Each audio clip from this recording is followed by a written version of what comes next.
So hey guys, winner this side. आज ये video हमारी होने वाली है DSSB पटवारी के बी सेक्शन के लिए।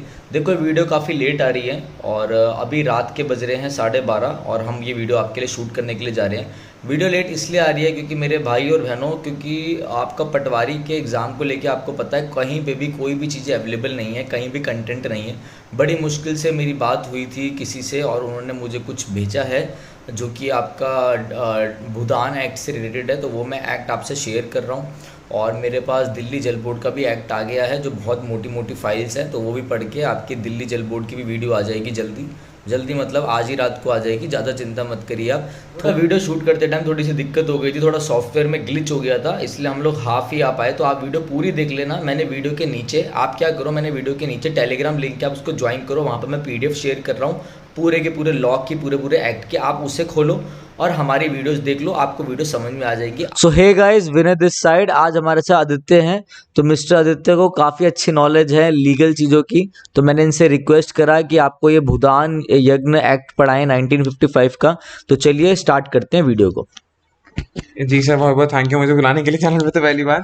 लेकिन एक्चुअली ये मोर ऑफ अ डिस्कशन रहने वाला है। मेरी और भैया की बात हुई थी कि हम एक डिस्कशन रहने वाले हैं बेसिकली कि कैसे हम भूदान को कवर करने वाले हैं। बहुत ज़्यादा डिफिकल्ट नहीं है, हम आराम आराम से डिस्कशन में कवर कर लेंगे। चलिए। तो जैसे कि हम देख पा रहे हैं पहले कि दिल्ली भूदान एक्ट, जो दिल्ली भूदान यज्ञ एक्ट है, अब यहाँ पर दो शब्द इंपॉर्टेंट आते हैं। एक तो भूदान शब्द है हमारा, ये देख पा रहे हैं हम, भूदान और यज्ञ।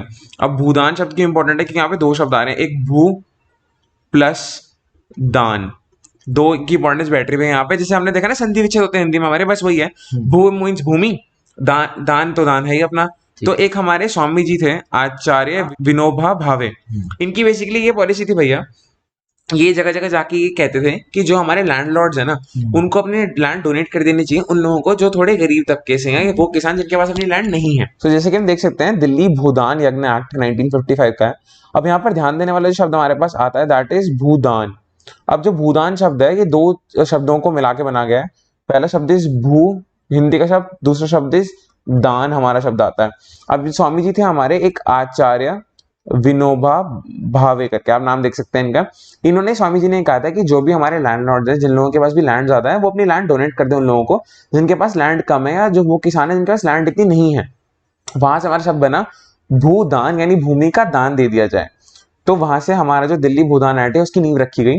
अब ये दिल्ली भूदान एक्ट जो आया, it was to provide constitution to the Bhoodan Yagna, to the Bhoodan scheme of Swami ji, ताकि उनको एक लीगल बैकिंग दे सके। और उसके लिए भूदान यज्ञ बोर्ड जो हमारे साथ देख सकते हैं, भूदान यज्ञ बोर्ड, इसको भी बनाया गया उस काम के लिए। अब हम सेक्शन 1 की तरफ बढ़ते हैं जो हमारे दिल्ली भूदान एक्ट का है, that is short title, extend and commencement. तो शॉर्ट टाइटल क्या होता है? शॉर्ट टाइटल का बेसिकली मतलब ये होता है कि इस एक्ट का आपने नाम क्या दिया। तो जैसे कि हम यहाँ पे देख सकते हैं, इस एक्ट को हमने नाम दिया है दिल्ली भूदान यज्ञ एक्ट 1955। अब दिल्ली भूदान यज्ञ हम डिस्क्राइब कर चुके हैं क्योंकि दिल्ली का था, और भूदान यज्ञ जो हमारी स्कीम थी स्वामी जी की, उसके उसमें बनाया गया है 1955, इसलिए क्योंकि 1955 में ये एक्ट बना के तैयार किया गया है। अब जो एक्सटेंट आता है हमारा, एक्सटेंट क्या है? उसमें बताया गया it extends to the whole of the union territory of Delhi, की पूरी दिल्ली में ही चलेगा बेसिकली, क्योंकि दिल्ली का ही बनाया गया एक्ट। अब तीसरा पॉइंट हमारा आता है कमेंसमेंट का। कमेंसमेंट क्या होता है? कमेंसमेंट इज बेसिकली कि कब बना, किसके थ्रू बनाया गया। इसमें बताया गया कि ये it shall come into force on the date, on such date as the chief commissioner में by the notification in the official gazetted direct. अब जो चीफ कमिश्नर सारे हमारे, ये जब डायरेक्ट करेंगे, जिस दिन ये बोलेंगे, तो उस दिन एक नोटिफिकेशन निकलेगी हमारे ऑफिशियल गैजेट ऑफ इंडिया में। और उस दिन से जो हमारा पहले भैया बिल आते हैं, मैं बताता ना कि आज सभा में बिल आया, वाला है, फलाना बिल आया, ढिमकाना बिल आया, जब बिल नोटिफाई हो जाएगा, अप्रूव हो जाएगा, फिर एक्ट बनता है, फिर वो एक्ट बन जाएगा। बिल्कुल बिल्कुल, मतलब पहले बिल आएगा, फिर एक्ट बन जाएगा। अब हम सेक्शन 2 की तरफ चलते हैं। अब सेक्शन 2 को लेके मेरी छोटी बहुत personal C tip.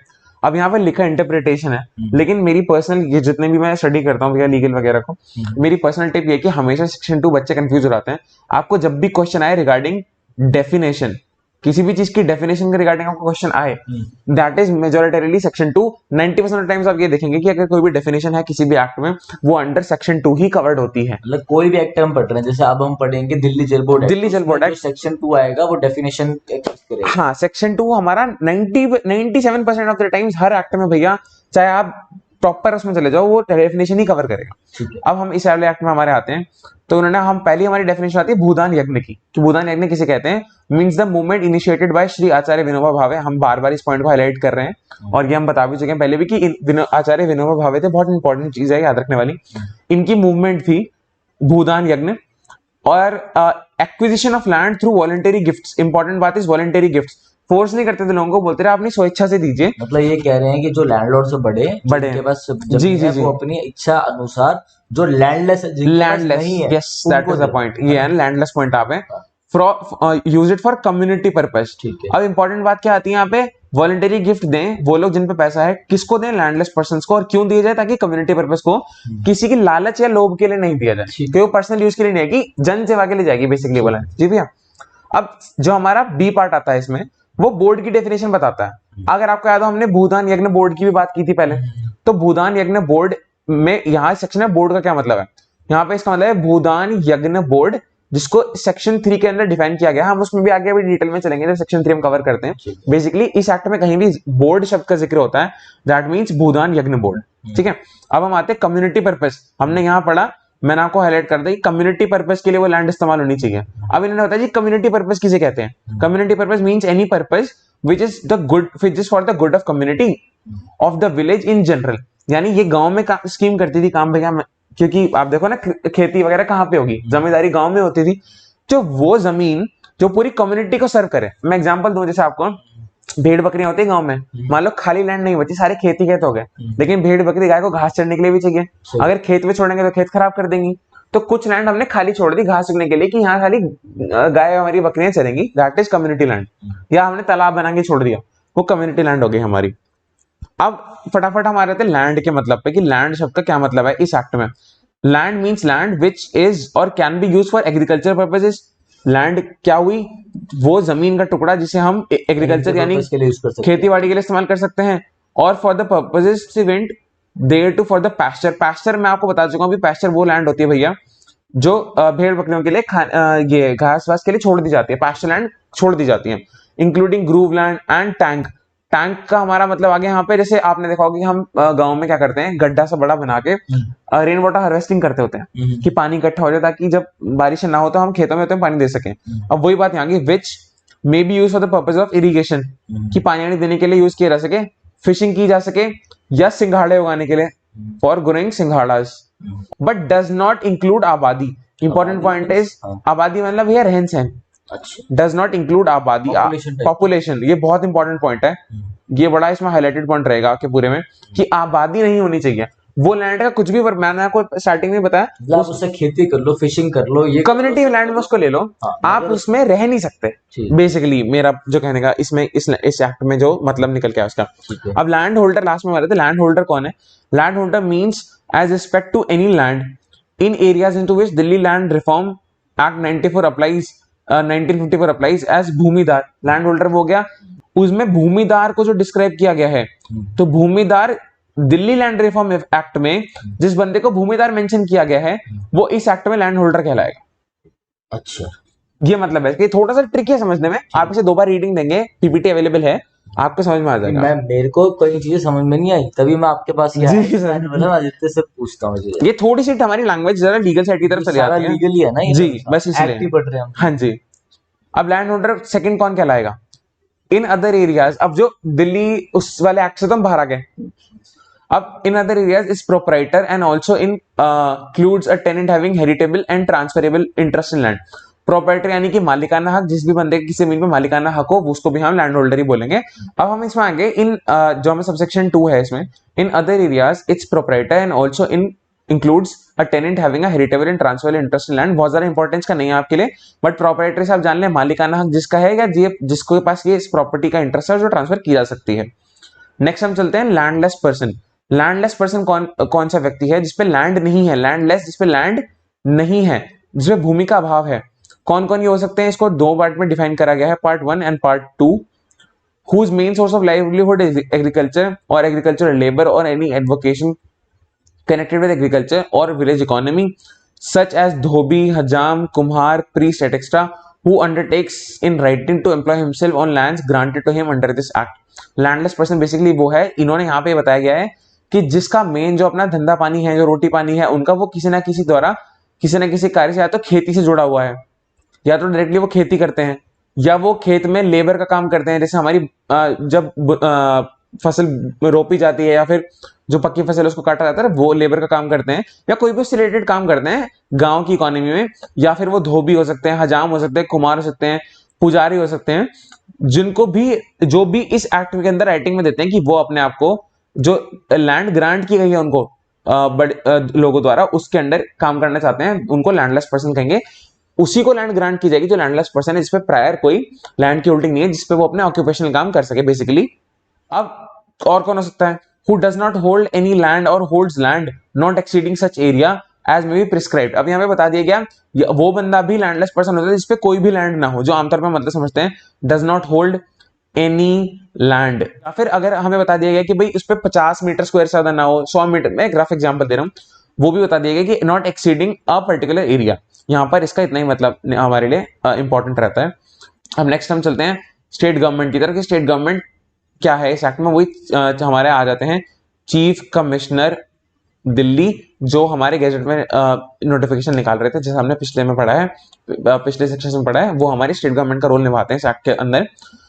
Words and expressions not defined in this act shall have the meaning assigned to them. अब बताया गया है जिन वर्ड्स और एक्सप्रेशंस को एक्ट में डिफाइन नहीं किया गया है उनकी जो मीनिंग है वो उनको मीनिंग असाइन किए गए हैं, यहाँ पर उनका वो मीनिंग रहेगा। In areas refer to in sub clause 1, ये बहुत ज्यादा इंपॉर्टेंस का आपके लिए नहीं है, इसे हम स्किप कर रहे हैं, या आप लोग एक सेल्फ रीडिंग के उसमें दे सकते हैं, इसको हम सेल्फ के लिए रख देंगे कि इसमें कोई ऐसा मीनिंग नहीं है, या आप सेल्फ के उसके लिए दे सकते हैं। ये इंपॉर्टेंट आता है हमारे लिए कि there shall be an shall be established board by the name of Delhi Bhoodan Yagna board. ये इंपॉर्टेंट है, ये हमारा सेक्शन 3 से स्टार्ट होता है, establishment of Bhoodan Yagna board. Bhoodan Yagna board काफी इंपॉर्टेंस का है क्योंकि इसी ये जो बोर्ड था इसी ने फैसिलिटेट करी थी लैंड का जो दान था, जो भूमि का दान है उसको इसी एक्ट बोर्ड ने फैसिलिटेट करा था। तो इस एक्ट ने सजेस्ट करा कि इस बोर्ड का एस्टैब्लिशमेंट बहुत जरूरी रहेगा। The board shall be body of a corporate body having perpetual succession and common seal with power to acquire and dispose of property both movable and immovable and shall be set by the name sue and be sued। अब basically यहाँ पर इतना मतलब निकल के आता है कि ये जो बोर्ड है कॉर्पोरेट बॉडी होगी और इनके पास सक्सेशन की पावर होगी और एक कॉमन सील होगी। कॉमन सील को हम कहते हैं स्टैंप, मोहर होगी, और इनके पास लैंड को खरीदने की और बेचने की दोनों की पावर होगी। दोनों मूवेबल इमूवेबल प्रॉपर्टी बहुत ज्यादा आपके लिए डिस्टिंग्विशिंग फैक्टर नहीं है, यानी लैंड को खरीदने बेचने की इनके पास क्षमता होगी। और ये इसी बोर्ड, जो बोर्ड का नाम है दिल्ली भूदान यज्ञ बोर्ड, इसी नाम से सू और बी सूड मतलब होता है इसका कि इनको इसी नाम से केस ये लोग डाल भी सकते हैं। जैसे मान लीजिए मेरे खिलाफ केस करते हैं तो वो डाल सकते हैं दिल्ली भूदान यज्ञ बोर्ड वर्सेस आदित्य, या अगर मैं केस करता हूं तो आदित्य वर्सेस दिल्ली भूदान यज्ञ बोर्ड, मैं ऐसे भी केस कर सकता हूं, इसी नाम से मैं उन पे केस डालूंगा। बहरहाल आगे चलते हैं। It shall be the duty of the board to administer all the lands vested in it for the benefit of the Bhoodan Yagna in according with the provisions of this act. Basically बता दिया गया है इस बोर्ड की duty है कि जो basic theme है इस एक्ट का, यानी कि पब्लिक सर्विस के लिए जो लैंड हमने डोनेट करी है, हमने किसी काम के लिए तो करी नहीं, किसी पर्सनल बेनिफिट के लिए तो नहीं करी है, उसको ये मॉनिटर करेंगी और फैसिलिटेट करेंगी कि वो लैंड उसी काम के लिए इस्तेमाल की जाए। The board shell consist of A chairman. ये आप बोर्ड के हमारी सेक्शन 4 में हमारी बोर्ड को डिस्क्राइब करेंगे कि बोर्ड में कौन कौन होगा। बोर्ड में हमारे चेयरमैन साहब होंगे, एक सेक्रेटरी रहेंगे हमारे, और कुछ मेंबर्स रहेंगे। यहाँ लिखा है सच नंबर ऑफ मेंबर्स, वो देखे जा सकते हैं। Which shall not be less of a board, जो कि एटलीस्ट एक बोर्ड कॉन्स्टिट्यूट करें। देन 4, एटलीस्ट 4 हो सकते हैं, not less than 4 and not more than 7 as the state government में डिटरमाइन। तो बेसिकली यहाँ बताया गया है कि एटलीस्ट इतने मेंबर जो एक बोर्ड को कॉन्स्टिट्यूट कर सके, यानी कि लगभग 4 से कम नहीं और 7 से ज्यादा नहीं, और जैसा कि स्टेट गवर्नमेंट डिटरमाइन कर सकती है आगे चल के। तो बेसिकली 4 लोग, 2 तो हमारे कांस्टेंट है कि एक चेयरमैन साहब रहेंगे, सेक्रेटरी साहब रहेंगे, और 4 से लेकर 7 मेंबर्स रह सकते हैं, या स्टेट गवर्नमेंट उसको आगे डिटरमाइन कर सकती है, चेंज कर सकती है। नेक्स्ट की तरफ हम चलते हैं, इसी का सबसेक्शन 2 कि the chairman, the secretary and the members of the board shall be appointed by the state government. बहुत क्लियर है कि इन तीनों को जो अपॉइंट किया जाएगा स्टेट गवर्नमेंट के द्वारा किया जाएगा। अब ये एक इंपॉर्टेंट चीज निकल के यहां पे आती है, ये छोटा सा पैराग्राफ बड़ा इंपॉर्टेंट आ जाता है हमारे लिए कि इसकी क्या इंपॉर्टेंस है। यहां बताया गया है कि जब तक श्री आचार्य विनोबा भावे जिंदा थे तब तक जितने भी चेयरमैन थे, सेक्रेटरी थे और जितने भी मेंबर्स थे, उनको स्टेट गवर्नमेंट ने अपॉइंट नहीं किया था।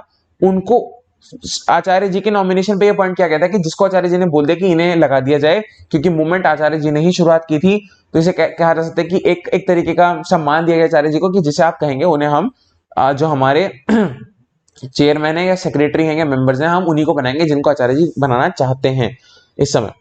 सो अब हम चलते हैं हमारे नेक्स्ट सेक्शन की तरफ। हाँ, अब इसी का कंटिन्यूस यहाँ पे आता है, provided further that if Shri Acharya Vinoba Bhave fails to nominate the chairman, secretary and members within the date fixed in that behalf by the state government, the state government shall appoint the chairman। Basically यहाँ पे बताया गया है कि अगर आचार्य जी एक particular जो date सरकार बताएगी उस डेट से पहले फेल हो जाते हैं उनको अपॉइंट करने में, तो फिर जो सेंट्रल गवर्नमेंट, जो हमारी स्टेट गवर्नमेंट है, वो खुद अपॉइंट कर देगी जी।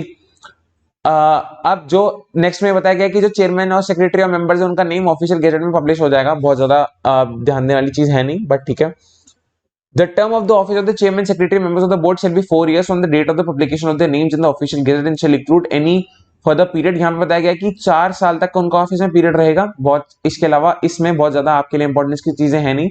ये ध्यान रखें कि इन सब लोगों का, जो चेयरमैन साहब है हमारे, जो सेक्रेटरी साहब है हमारे, प्लस जो मेंबर्स हैं, ये खाली 4 साल तक के लिए अपना ऑफिस होल्ड करेंगे। ध्यान रखने वाली बात इसमें यही आती है। Provided that the state government may remove from office any member who in the opinion of the state government has failed to perform or is unable to perform or carry out his duties or has abused his position as a member to render his continuance as a member detrimental to the। यहाँ बताया गया कि अगर कोई भी member अपनी power का misuse करता है तो उसे स्टेट गवर्नमेंट हटा सकती है, निरस्त कर सकती है, उसको अपनी बर्खास्त कर सकती है, हटा सकती है।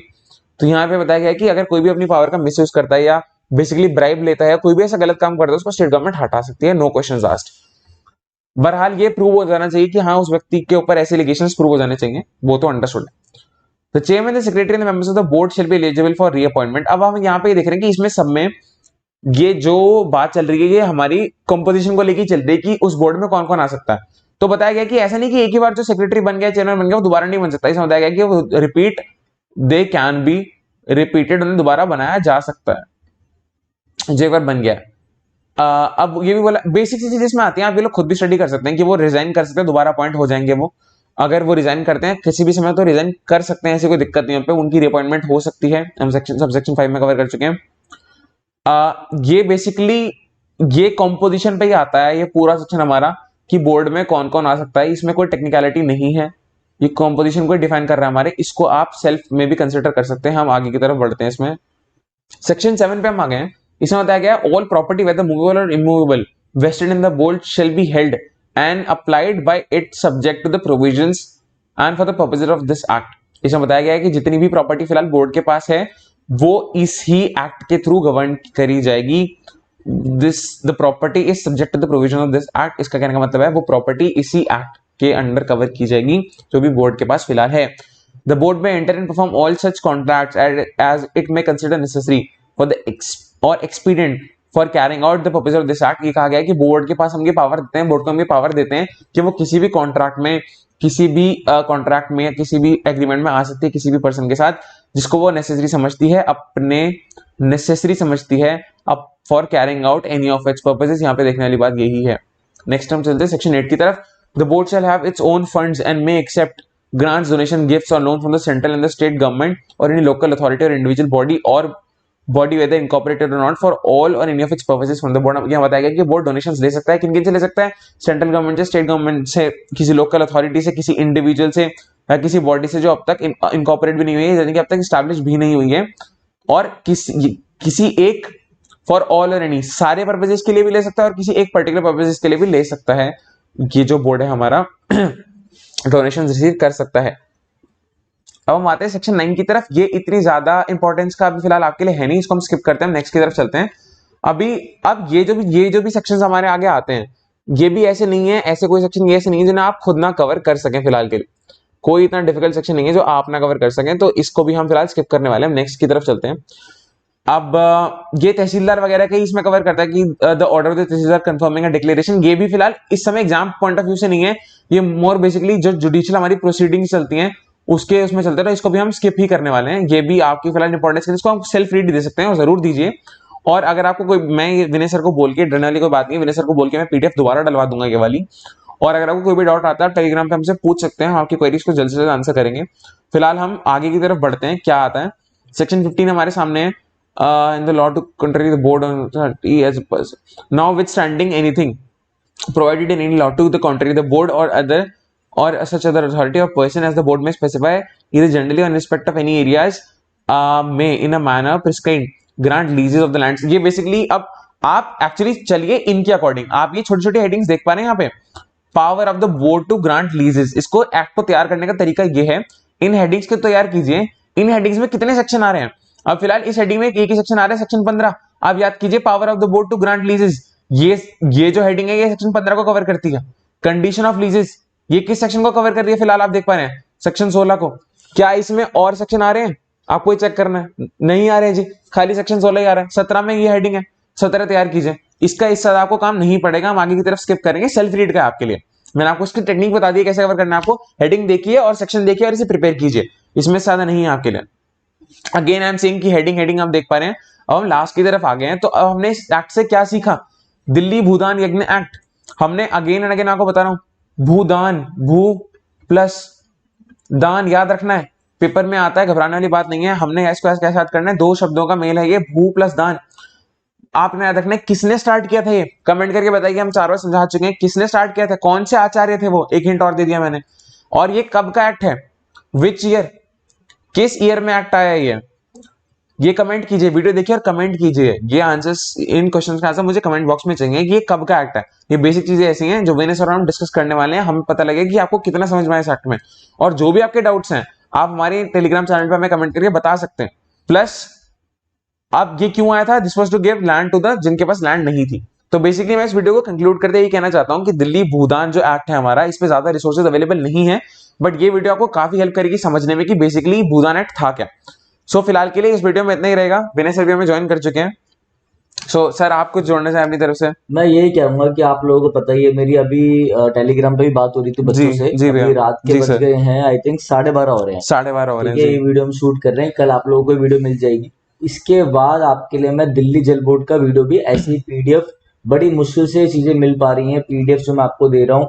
कई लोग अपने जो अंदर काम कर रहे हैं गवर्नमेंट जॉब में, वो लोग अपनी लाइब्रेरी बुक में से बुक ला के फिर दे रहे हैं। फिर हमें स्टडी करना है कि इसमें है क्या, आपके लिए क्या रेलिवेंट है क्या नहीं है। हम लोग फिल्टर आउट कर रहे हैं रातों बैठ के, कहीं भी अवेलेबल नहीं है, इन पे ज्यादा इन्फॉर्मेशन नहीं आती है। भैया अपनी इन्फॉर्मेशन मेरे को बताते हैं कि फलाने पेपर में ये इस तरह क्वेश्चन आया, मैं अपना उसमें ढूंढ रहा हूँ इंटरप्रिटेशन। आपके लिए हम उतना ही कवर कर रहे हैं फिलहाल जितना आपके लिए जरूरी है, क्योंकि है तो इसमें 28 सेक्शन कुल, इस पूरे एक्ट में 28 सेक्शन है, पर इनके लिए जो काम के सेक्शन है वो फिलहाल 10 से 12 ही है जो एग्जाम पॉइंट ऑफ व्यू से अवेलेबल है नहीं, इस पे कुछ आपको मिलेगा नहीं। ठीक है, तो चलिए आप मुझे बाकी टेलीग्राम पे बता देना, और वीडियो कैसी लगी कमेंट पे बताना। आदित्य ने बहुत मेहनत करी है। ठीक है, चलिए guys, thank you so much.